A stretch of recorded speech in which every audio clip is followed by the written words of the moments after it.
The story of Lights Out is about this girl, Rebecca, who grew up with a mom who suffered from some sort of mental illness. And she just couldn't deal with her mom because her mom had this invisible friend of hers called Diana.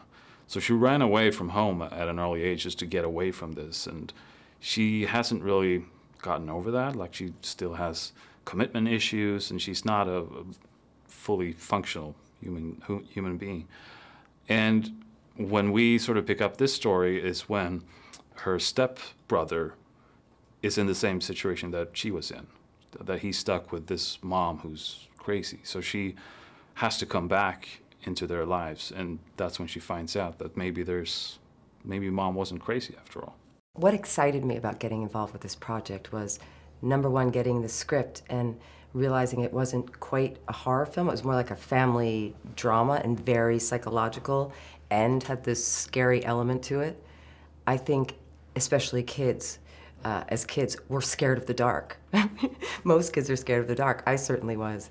And so I was scared when I read it. Just the script really stood out. I've been sent a lot of horror films in my career, and I really thought this was an elevated one. It really plays on the fears that I think we all have of the dark. I love horror movies, not the non-gore horror movies, the real scare, jump out of your seat, you know, don't go behind that door, don't do this horror movies, and James is, you know, the expert in that genre, especially in the last few years. So I think seeing James' name attached and reading the script, seeing the short film online, seeing what it was about.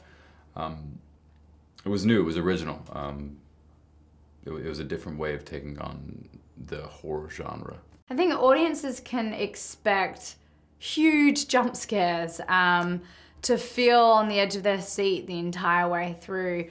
I also think it's different from a lot of typical horror films in that we have just a brilliant family drama. You're really gonna connect with the characters. You're gonna feel their pain, and they're very, very relatable, which is what I love too. And then on top of it, I think it's gonna be a very disturbing film for some people. I think this film has the potential to scare a lot of people just because the fear of the dark is such a thing. I mean, it's really the fear of the unknown, and which is what we all have, really. And the dark is just a manifestation of the unknown because you don't know what's hiding in there.